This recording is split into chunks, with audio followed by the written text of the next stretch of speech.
Alors, vous savez que j'accorde beaucoup d'importance à l'oralité et à la transmission orale. Et ça gêne beaucoup de monde.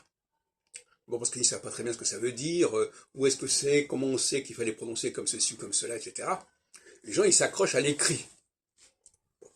Moi, personnellement, je pense que c'est le peuple, dans son ensemble, en France, par exemple, le peuple a le mérite d'avoir perpétué cette tradition orale depuis des siècles, peut-être des millénaires. Parce que la France, quand est-ce qu'elle est née, d'où elle vient, il y a toutes sortes de questions qu'on peut se poser. Donc, peut-être que j'ai été élevé effectivement par une gouvernante normande, ça a peut-être joué dans ma formation, je ne sais pas. Mais en tout cas, je suis très proche, j'ai un grand plaisir à écouter les gens parler, déjà. Quand ils parlent un français parisien notamment, parce que c'est pas le français méridional qui me plaît, c'est un français beaucoup plus subtil, beaucoup plus sophistiqué, avec des nuances particulières, et là aussi, il faudrait quand même dire les choses comme elles sont, ces nuances peuvent échapper à certaines personnes. C'est d'où la difficulté d'apprendre le français correctement, parce qu'on est dépendant de son ouïe, puisque ça n'est pas forcément écrit noir sur blanc. Donc, par exemple, je vais donner l'autre exemple du passage du français à l'anglais.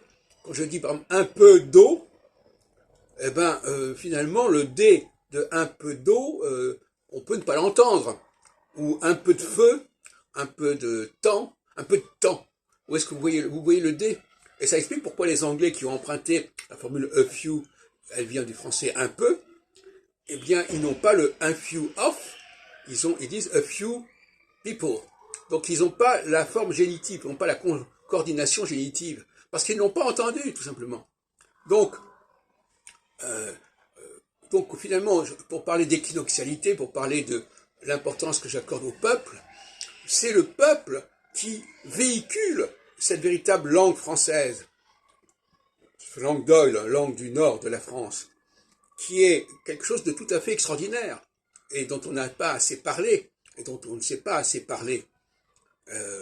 Et les gens qui apprennent le français autrement, par le biais de l'écrit, par le biais d'une oralité plutôt teintée d'espagnol ou d'italien, comme c'est dans le cas dans le midi de la France, ils n'apprennent pas le vrai français, et ce qui est embêtant, parce qu'ils ne s'aperçoivent pas de la spécificité, de l'originalité extraordinaire de la langue française.